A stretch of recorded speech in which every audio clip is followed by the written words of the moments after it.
తోడొచ్చి తోడు చెప్తాడు మన ఇంట్లో, అర్థమైందా?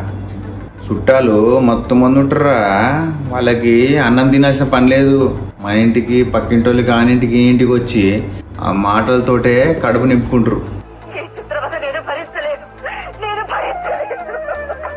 అవి నువ్వేం పట్టించుకోకు. కొందరు ఉంటారు, ఏం చేస్తున్నావురా, ఏం జాబ్ చేస్తలేవంట కదా, తిని అంటున్నావు అంట కదా, ఏమమ్మా పెళ్ళి చేసుకుని ఇంటనే తింటున్నావు అంట కదా, ఇంకేం చేస్తలేవంట కదా. ఇట్లాంటి వాళ్ళు మస్తు ఉంటారు రా బాయ్, అర్థమైందా? అంతే అంకుల్, అంతే బాబాయ్. సరే చూద్దాం బాబాయ్, చూస్తున్నా. ఇది చెప్పి నీకు తెలుసు నువ్వు ఏం చేస్తున్నావు అనేది. ఎవ్వనికి భయపడాల్సిన పనిలే, అర్థమవుతుందా? కొడితే గువ్వ పగిలిపోవాలి, నిజంగా కొడితే 2 నిమిషాలు నొప్పి. అదే నువ్వేందో అయ్యి చూపిస్తే జీవితాంతం ఉంటుంది దానికి నొప్పి. అది చూపిస్తావా నువ్వు? నిన్నే మనం ఎందుకు రాబాయి పుట్టింది? తిన్నీకి, తాగనీకి, వండుకోనీకి, మళ్ళీ లేచి మళ్ళీ తాగనీకి. అదే నా జీవితం?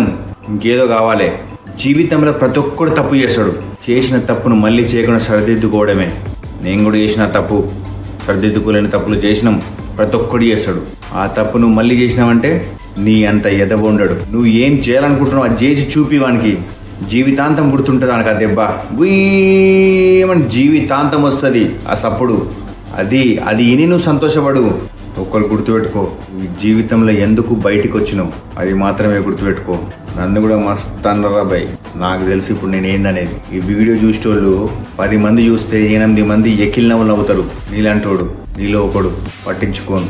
ఆ ఇద్దరు అర్థం చేసుకుంటారు చూసినావా, ఇద్దరు బాగుపడతారు చూసినావా, వాని కోసమే ఈ వీడియో చేస్తున్నా. మళ్ళీ ఒక మంచి వీడియోలో కలుద్దాం. Love you all.